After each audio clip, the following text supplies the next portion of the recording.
লক্ষ্য ইউটিউব চ্যানেলের আজকের ক্লাসে তোমাদের সবাইকে জানাই স্বাগত।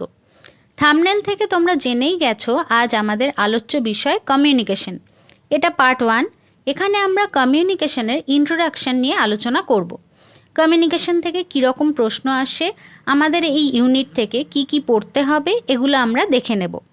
কমিউনিকেশনের সিলেবাস যদি তোমরা দেখো তাহলে সেটা খুব ইজি মনে হয়।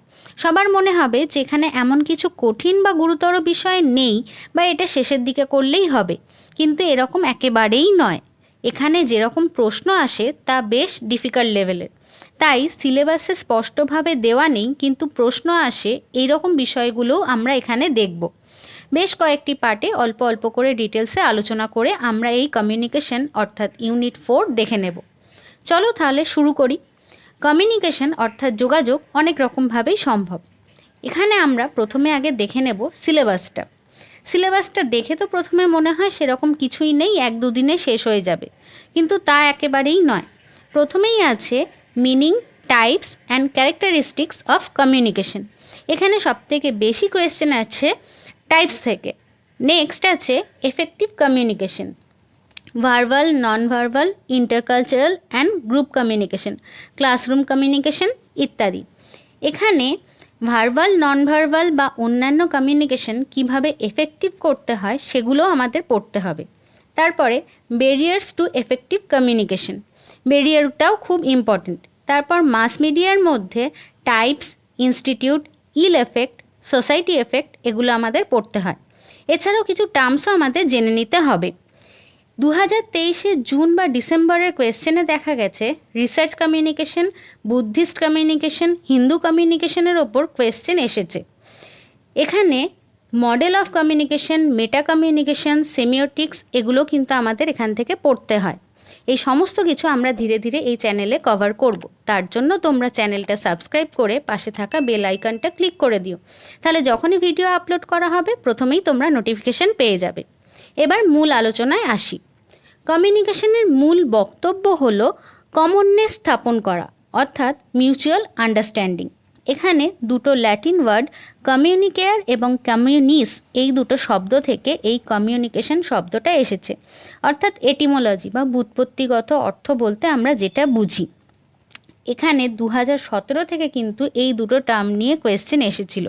তাহলে আমাদের এখানে বোঝা যাচ্ছে যে যখন আমরা কোনো কমননেস স্থাপন করতে পারি বা যখনই দুজন ব্যক্তির মধ্যে বা তারও বেশি ব্যক্তির মধ্যে মিউচুয়াল আন্ডারস্ট্যান্ডিং স্থাপন হয়, তখন আমরা বলতে পারি যে কমিউনিকেশন সম্ভব হয়েছে। আর যদি সেটা সম্ভব না হয় তাহলে কিন্তু সেখানে কোনো ব্যারিয়ার রয়ে গেছে। সেগুলো সম্পর্কে আমরা পরবর্তী ক্লাসে আস্তে আস্তে আলোচনা করব। এখান থেকে আমরা অন্তত দুটো শব্দের ওপর গুরুত্ব দেব, একটা হলো কমিউনিকেয়ার আর একটা হলো কমিউনিস। নেক্সট, কমিউনিকেশন হলো একটা প্রসেস যেটার মধ্যে এক্সচেঞ্জ করা হয় বিভিন্ন রকমের information, ideas, thoughts, feelings, emotions. কিসের মাধ্যমে? না speech, signals, writing or behaviour. মানে যোগাযোগ হলো বক্তৃতা, সংকেত, লেখা বা আচরণের মাধ্যমে তথ্য, ধারণা, চিন্তাভাবনা, অনুভূতি এবং আবেগ বিনিময় করার একটা প্রক্রিয়া। এছাড়া অন্য ব্যক্তির কাছে কোনো বার্তা প্রদান করার জন্য বা সঠিকভাবে তাকে সেই বার্তাটা বোঝানোর জন্য আমাদের এই কমিউনিকেশন দরকার।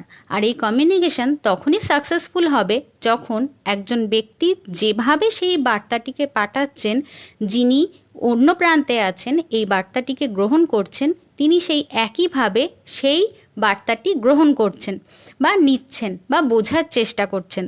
তখনই আমরা বুঝতে পারবো যে কমিউনিকেশন সাকসেসফুল হয়েছে। অর্থাৎ সেই একই ব্যাপার মিউচুয়াল আন্ডারস্ট্যান্ডিং বা কমননেস স্থাপন করা। এখানে আমরা কমিউনিকেশন সম্পর্কে বিভিন্ন ব্যক্তিদের কিছু মতামত তুলে ধরেছি। তোমরা এখানে স্ক্রিনশট নিতে পারো বা ভিডিওটা পজ করে একটু দেখে নিতে পারো। পুরোটা আর রিড করছি না। এখানে এক একজন বিখ্যাত ব্যক্তি তাদের কমিউনিকেশন সম্পর্কে কী মত বা তারা কমিউনিকেশনকে কিভাবে দেখেছেন, কমিউনিকেশন কী জন্য দরকার, সেগুলো কিন্তু এখানে বলা আছে। এইটা কেন আমাদের পড়া দরকার? কারণ বর্তমানে ইউজিসি নেট থেকে যে ধরনের প্রশ্ন আসছে সেখানে কিন্তু দেখা গেছে যে এরকম এক একজনের উক্তি দিয়ে অন্যদিকে তাদের সম্পর্কে বা তারা এই কমিউনিকেশন সম্পর্কে কি বলেছেন সেগুলো কিন্তু ম্যাচিংয়ে দিয়ে দেয়। এইগুলো যদি আমরা একটুখানি পড়ে রাখি বা জেনে রাখি বা কিওয়ার্ডগুলো অন্তত মনে রাখি, তাহলে কিন্তু আমাদের এই ম্যাচিংগুলো করতে অনেকটাই সুবিধা হবে। সেই জন্য আমরা এইখানটা জেনে রাখবো।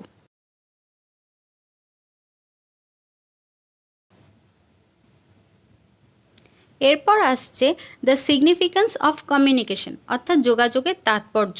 কেন আমরা কমিউনিকেশন করব বা কমিউনিকেশনের দরকারটা কী? প্রথমেই আছে সুষ্ঠুভাবে কাজ করার জন্য, অর্থাৎ ফর ওয়ার্কিং স্মুথলি। যদি কোনো কাজ আমরা সুষ্ঠুভাবে করতে চাই, তাহলে দুই প্রান্তের যে দুজন মানুষ আছেন বা ব্যক্তি আছেন তাদের মধ্যে কমিউনিকেশন হওয়াটা খুবই গুরুত্বপূর্ণ। তারপরের পয়েন্ট সিদ্ধান্ত গ্রহণের জন্য, অর্থাৎ based on decision making. To improve cooperative and organisational peace based on coordination. To improve managerial efficiency, অর্থাৎ যে কোনো কাজ সুষ্ঠুভাবে সম্পন্ন করা থেকে কোঅর্ডিনেশনের ওপর, এমনকি সিদ্ধান্ত গ্রহণের ক্ষেত্রেও আমাদের কমিউনিকেশনের প্রয়োজন হয়। এর পরের পয়েন্টটা আছে if the receiver is analyse to get the message or comprehend the information in a separate way from the actual meaning. তার অর্থ হচ্ছে যদি গ্রাহককে বার্তা গ্রহণের জন্য বিশ্লেষণ করতে হয় বা প্রকৃত অর্থ থেকে তিনি সঠিক অর্থটা বুঝতে না পারেন, তাহলে কিন্তু যোগাযোগ ব্যর্থ হিসাবে দেখানো হবে এবং এই কারণে যদি বাধা সৃষ্টি হয় তাহলেই আমরা সেটাকে বলবো কমিউনিকেশন ব্যারিয়ার, যেটা সম্পর্কে আমরা পরবর্তী যখন বুলেটগুলো আসবে তখন আমরা সেখানে আলোচনা করব। অর্থাৎ মিউচুয়াল আন্ডারস্ট্যান্ডিং বা কমননেস যদি স্থাপিত না হয় তখনই সেটা হবে কিন্তু কমিউনিকেশন ব্যারিয়ার, বা কমিউনিকেশনটা আমরা বলতে পারি যে সেখানে সফলভাবে সংঘটিত হয়নি। কারণ যিনি প্রেরক আছেন তিনি যে বার্তা দিচ্ছেন আর যিনি রিসিভার তিনি সেই অর্থে বার্তা গ্রহণ করেননি। এরপরে important point characteristics of communication. এখানে দুজন বা তার বেশি ব্যক্তি অবশ্যই দরকার যারা এই মেসেজটি পাঠাবেন এবং অপর প্রান্তে আরেকজন গ্রহণ করবেন। এক্ষেত্রে বলে রাখা দরকার দুজন দরকার তো অবশ্যই, কিন্তু ইন্ট্রাপার্সোনাল কমিউনিকেশনের জন্য কিন্তু সেখানে দরকার হয় না। সেটা হলো সেলফ টু সেলফ কমিউনিকেশন। এখানে ব্যক্তি নিজের সম্পর্কে নিজে রিয়েলাইজ করে বা নিজের ফেলিয়ার, নিজের সাকসেস সেগুলো সম্পর্কে সে নিজের কাছে সমালোচনা বা অনুভূতি যেগুলো সেগুলো প্রকাশ করে, সেইটা এক্ষেত্রে হয় ইন্ট্রাপার্সোনাল কমিউনিকেশন। সেটা যখন আমরা কমিউনিকেশনের ভাগগুলো আলোচনা করব সেখানে আমরা দেখে নেব। এক্সচেঞ্জ অফ আইডিয়াস, এই যে কমিউনিকেশনটা হচ্ছে সেই কমিউনিকেশনের মধ্যে কি কি আদান প্রদান করা হবে, এই যে বিভিন্ন তথ্য থাকবে বা ফিলিংস থাকবে, ইনফরমেশন, সেগুলো দুজন বা তার বেশি ব্যক্তির মধ্যে যে আদান প্রদান করা হবে সেটাও কিন্তু কমিউনিকেশনের অন্যতম গুরুত্বপূর্ণ বৈশিষ্ট্য। তারপরে মিউচুয়াল আন্ডারস্ট্যান্ডিং, যেটা প্রথম থেকেই বলছি, পারস্পরিক বোঝাপড়া না থাকলে কমিউনিকেশন কখনোই সম্পূর্ণভাবে সম্পন্ন হয় না। তারপরে হলো ডায়নামিক প্রসেস, যেখানে সেন্ডার এবং রিসিভারের মধ্যে কমিউনিকেশনটা একটা এমন প্রসেসে যাবে বা এমন একটা মিডিয়ামের মধ্য দিয়ে যাবে যেখানে তাদের এই যে কমিউনিকেশন হচ্ছে সেখানে তাদের মুড, তাদের বিহেভিয়ার, এটার ওপর কিন্তু অনেক অংশে নির্ভর করে যে কোন মাধ্যমের মধ্যে দিয়ে এই কমিউনিকেশনটা সম্ভব হচ্ছে। সেইটা কিন্তু এক্ষেত্রে খুব গুরুত্বপূর্ণ একটা ভূমিকা পালন করছে, যেটাকে আমরা বলছি ডায়নামিক প্রসেস। কমিউনিকেশন সম্পন্ন হওয়ার জন্য তাহলে দুই বা তার বেশি যেমন ব্যক্তিকে প্রয়োজন, সেরকম একটা নির্দিষ্ট তথ্য বা আইডিয়ার প্রয়োজন, মিউচুয়াল আন্ডারস্ট্যান্ডিংয়ের প্রয়োজন, সেরকম একটা ডায়নামিক প্রসেসেরও প্রয়োজন, যা গতিশীল প্রক্রিয়া নামে আমরা বাংলায় পরিচিত। প্রেরক বা প্রাপকের মধ্যে যোগাযোগ তাদের মেজাজ আচরণের ওপর নির্ভর করে বিভিন্ন রূপ এবং মাধ্যম নেয়। এইভাবে একটি গতিশীল প্রক্রিয়া যা বিভিন্ন পরিস্থিতিতে পরিবর্তিত হতে পারে। এরপর হলো পারভেসিভ, অর্থাৎ এটা একটা বিস্তৃত কার্যকলাপ। এটি একটি ব্যবসায়িক সংস্থার সমস্ত কার্যকরী এলাকায় উৎপাদন, অর্থ, কর্মী, বিক্রয় ইত্যাদি সমস্ত স্তরে, শীর্ষ, মধ্য, নিম্ন সকল স্তরে কিন্তু এটা সঞ্চালিত হয়। এটা কিন্তু আমাদের খেয়াল রাখতে হবে। নেক্সট গোল ওরিয়েন্টেড, অবশ্যই কমিউনিকেশন যখন হবে তখন সেখানে একটা অবশ্যই লক্ষ্য থাকতে হবে, না হলে কমিউনিকেশন আমরা কেন করব। তাই জন্য বলা হচ্ছে কমিউনিকেশন হলো গোল ওরিয়েন্টেড, অর্থাৎ একটা লক্ষ্য ভিত্তিক। যতক্ষণ না যিনি পাঠাচ্ছেন বা একটা তথ্য বা জানাচ্ছেন সেই প্রাপক এবং যিনি অর্থাৎ প্রেরক এবং প্রাপক অর্থাৎ রিসিভার যিনি সেই বার্তাটি গ্রহণ করছেন, ততক্ষণ পর্যন্ত তারা এই সমগ্র প্রক্রিয়াটি বা সমগ্র বার্তাটি সঠিকভাবে উপলব্ধি না করতে পারছেন, ততক্ষণ পর্যন্ত কিন্তু এই কমিউনিকেশন সাকসেসফুল হয় না। আর যদি এটি ঠিকঠাকভাবে কার্যকরী না হয় তাহলে এর উপযোগিতাও কিন্তু খুব কম হয়ে যায়। নেক্সট হলো কন্টিনিউয়াস প্রসেস। 2020-তে প্রশ্ন এসেছিল 4টে স্টেটমেন্টের মধ্যে যে সঠিক কোনটা, সেখানে বলা ছিল communication can not break down. এটা কিন্তু সঠিক, কারণ কমিউনিকেশন হলো কন্টিনিউয়াস প্রসেস। এবার এখানে যদি প্রশ্ন আসে যে কোন মডেল বলে যে কমিউনিকেশন কন্টিনিউয়াস প্রসেস, তখন কিন্তু লিনিয়ার, ট্রানজাকশনাল এবার ইন্টারাকশনাল, এটার মধ্যে অপশান হবে ট্রানজাকশনাল। এগুলো কিন্তু ছোট ছোট জিনিস যেগুলো আমাদের খেয়াল রাখতে হবে। কমিউনিকেশন কখনো কন্টিনিউ হতে থাকে, কখনো মাঝখানে থেমে যায় না। আচ্ছা, এটা একটা প্রসেস যেটার মাধ্যমে কি কি বিনিময় হয়? Information, ideas, thoughts, feelings, emotions. কিসের মাধ্যমে? Speech, signals, writings, behaviour. এগুলো কিন্তু অবশ্যই আমাদেরকে মনে রাখতে হবে। ভার্বাল, নন ভার্বাল যে কমিউনিকেশন হয় তার মধ্যে হাই কনটেক্সট, লো কনটেক্সট কালচারও আসে।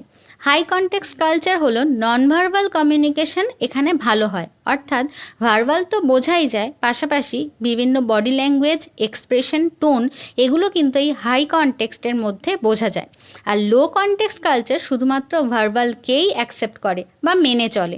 এই দুটো পয়েন্ট নিয়ে কিন্তু আমরা পরবর্তীকালে আলোচনা করব, কিন্তু এখানে এই প্রসঙ্গে জেনে রাখা দরকার যে এই প্রসেস অফ এক্সচেঞ্জিংয়ের মধ্যে এই হাই কনটেক্সট, লো কনটেক্সট কিন্তু আসে। 2022 এবং 2023-এ এখান থেকে অনেকবার কিন্তু কোয়েশ্চেন রিপিট এসছে, মানে বিভিন্ন সেটে। এরপরে আসছে প্রসেস অফ কমিউনিকেশন, অর্থাৎ যোগাযোগের প্রক্রিয়া। এইখানে আজকের এই ইন্ট্রোডাকশন ক্লাসে সবথেকে ইম্পর্টেন্ট হলো এই প্রসেস। এটা হলো কতগুলো আমরা শর্ট ফর্মের মাধ্যমে মনে রাখবো। SMEMRDF, অর্থাৎ sender, message, encoding, medium, receiver, decoding, feedback. Sender অর্থাৎ প্রেরক, যিনি মেসেজটি পাঠাচ্ছেন, তার কাছে কোনো রকম আইডিয়া আছে বা কোনো কিছু ছবি, চিন্তা, কোনো ভাবনা, কোনো চিহ্ন, যাই হোক কিছু, তিনি সেটা পাঠাতে চাইছেন, তিনি হলেন সেন্ডার। পরে হলো মেসেজ। মেসেজ হলো তিনি যেটা পাঠাতে চাইছেন বা তিনি যেটা প্রাপককে জানাতে চাইছেন, সেটা বক্তৃতার মাধ্যমেই হোক বা লেখার মাধ্যমেই হোক, শব্দ দ্বারাই হোক, কোনো ডেটা, ছবি বা চিহ্ন, সেগুলোর ওপর নির্ভর করে এই মেসেজটা। তারপরে হলো এনকোডিং।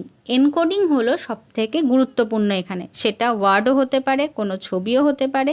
আর অবশ্যই এই এনকোডিং কিন্তু ডিপেন্ড করে রিসিভারের ওপর, যে আমার উল্টো দিকের যে মানুষটা থাকবে বা যাকে আমি এই বার্তাটা প্রেরণ করছি সে শিশু না বড়। যদি শিশু হয় তাহলে একই বার্তা যেমন শিশুসুলভ আচরণ বা শিশুসুলভ বক্তব্যের মাধ্যমে প্রেরণ করা হয়, বা যদি অন্য দিকের মানুষ যদি কোনো বড় ব্যক্তি হন তাহলে তার কাছে সেরকমভাবেই কিন্তু পাঠানো হবে। তাই জন্য এনকোডিং কিন্তু এর ক্ষেত্রে গুরুত্বপূর্ণ ভূমিকা পালন করছে। এটা কিছু ওয়ার্ডের মাধ্যমে হতে পারে, সিম্বলের মাধ্যমে হতে পারে বা পিকচারের মাধ্যমে হতে পারে, অর্থাৎ একটা উপযুক্ত মাধ্যমে রূপান্তরিত করা হচ্ছে এই এনকোডিং, যেখানে মৌখিক বা লিখিত যে কোনো পরিস্থিতি, স্থান, সময়, যে কোনো কিছুর ওপর এটা নির্ভর করতে পারে। আর সম্পূর্ণভাবে এটা নির্ভর করবে উল্টো দিকের যে মানুষটা আছে সেই মানুষটার পরিস্থিতি, বয়স বা যে কোনো পরিস্থিতির ওপর। এরপরে আছে মিডিয়া। এম ফর মিডিয়াম বা মিডিয়া, যেখানে চ্যানেল বা মাধ্যমকে বোঝায় যার মাধ্যমে বার্তাটি প্রেরণ করা হচ্ছে। সেন্ডার বার্তাটি পাঠাচ্ছে তার মাধ্যমে। বার্তাটি লিখিত বা মৌখিক হতে পারে এবং এটি computer, telephone, cellphone, apps, television ইত্যাদির মাধ্যমে পাঠানো যেতে পারে। রিসিভার অর্থাৎ যিনি এই বার্তাটি গ্রহণ করছেন, তিনি হলেন সেই ব্যক্তি যিনি এই বার্তাটি গ্রহণ করছেন, তিনি প্রক্রিয়ার অন্য প্রান্তে আছেন এবং তিনি একজন শ্রোতা, দর্শক বা পাঠক হতে পারেন। তাকে সর্বোত্তম উপায়ে প্রেরিত বার্তাটি পাঠোদ্ধার করতে হবে যাতে যোগাযোগের আসল উদ্দেশ্য অর্জিত হয়। অর্থাৎ আমি যে বার্তাটি পাঠাচ্ছি আমার উল্টো দিকে থাকা মানুষটি যদি সেটা সঠিকভাবে যদি পাঠোদ্ধার করতে পারেন বা তার মানেটা বুঝতে পারেন, তবেই একটা কমিউনিকেশন সাকসেসফুল হয়। অর্থাৎ একই ব্যাপার, কমননেস স্থাপিত হলে বা মিউচুয়াল আন্ডারস্ট্যান্ডিং হলে তবেই আমরা বলতে পারবো যে এখানে কমিউনিকেশনটা সাকসেসফুল হয়েছে। অর্থাৎ রিসিভার আমি যা বলতে চাইছি সেইটা যদি সঠিকভাবে বুঝতে পারেন। এরপরের পয়েন্ট হলো ডি ফর ডিকোডিং। এক কথায় বলা যায় আন্ডারস্ট্যান্ডিং। রিসিভার যে বার্তাটি গ্রহণ করলেন তিনি সেটা কিভাবে বুঝলেন সেটাই হলো decoding. Decoding refers to interpreting and comprehending the sent message. The receiver interprets message and tries to, অর্থাৎ ডিকোডিং বলতে বোঝায় প্রেরিত বার্তার ব্যাখ্যা বা বোঝা। তিনি কিভাবে বুঝেছেন বা বার্তাটির ব্যাখ্যা করেছেন সেটা কিভাবে তিনি বোঝার চেষ্টা করছেন বা কতটা উত্তম উপায়ে তিনি বুঝতে পেরেছেন সেটাই কিন্তু এখানে ডিকোডিংকে নির্দেশ করছে। এরপরের পয়েন্ট হলো এফ ফর ফিডব্যাক। এটা হলো সবথেকে ইম্পর্টেন্ট পয়েন্ট, যেটার মাধ্যমে আমরা বলতে পারি যে কমিউনিকেশন হলো কন্টিনিউয়াস প্রসেস এই ফিডব্যাকের মাধ্যমে। কারণ এই যে বার্তাটি রিসিভার গ্রহণ করলেন তিনি কতটা সঠিকভাবে পাঠোদ্ধার করেছেন বা বুঝতে পেরেছেন সেটা তার ফিডব্যাক থেকে বোঝা যায় যে তিনি আদৌ সঠিকভাবে বুঝেছেন কিনা বা আমি যেটা বোঝাতে চাইছি তিনি সেটা বুঝেছেন কিনা। যদি তিনি এই ফিডব্যাক সঠিক অর্থে দিতে পারেন তাহলে বোঝা যাবে কমিউনিকেশন সাকসেসফুল হয়েছে, তিনি সঠিকভাবে বার্তাটা পড়েছেন বা বুঝেছেন। এটি বার্তা পড়ার পরে রিসিভার বা প্রাপক দ্বারা প্রদত্ত উত্তর। এটি নিশ্চিত করা প্রয়োজন যে বার্তাটি সঠিকভাবে ডিকোড করা হয়েছে। এরপর যদি আমরা সংক্ষেপে বলি, the process of communication can be defined as, কীভাবে তাহলে আমরা এই প্রসেসটাকে আমরা ডিফাইন করতে পারি। সেন্ডারের কাছে একটা আইডিয়া বা ইনফরমেশন থাকবে, তারপর সেন্ডার সেটাকে এনকোড করবে বিভিন্ন ওয়ার্ড, সিম্বল বা ছবি বা যে কোনো কিছুর মাধ্যমে। তারপর সেন্ডার সেটাকে মেসেজের মাধ্যমে কোনো মিডিয়ামের দ্বারা পাঠাবে। তারপর রিসিভার সেটা রিসিভ করবে এবং সেটাকে ডিকোড করবে। তারপর রিসিভার সেটা ফিডব্যাক হিসাবে সেন্ডারের কাছে আবার তার উত্তর পাঠাবে। এই চক্রাকার পদ্ধতিতে সমগ্র কমিউনিকেশন প্রসেসটা চলতে থাকে। বাংলাতেও যদি আমরা দেখে নিই, প্রেরকের কাছে একটা ধারণা বা তথ্য আছে, তিনি সেটি শব্দ বা প্রতীকে এনকোড করবেন, মিডিয়াম বা চ্যানেলের মাধ্যমে প্রেরণ করবেন, রিসিভার বার্তাটি গ্রহণ করে ডিকোড করবে, প্রাপক বা প্রেরকের কাছে তার প্রতিক্রিয়া পাঠাবে। এই হলো আজকে আমাদের কমিউনিকেশনের ইন্ট্রোডাকশন ক্লাস। কমিউনিকেশন ইউনিটটাকে কয়েকটি পার্টে ভাগ করে আমরা ডিটেলসে এভাবেই আলোচনা করব। ভিডিওটা ভালো লাগলে চ্যানেলটাকে সাবস্ক্রাইব করে পাশে থেকো, একটা লাইক করে দিও, বন্ধুদের সাথে শেয়ার করো।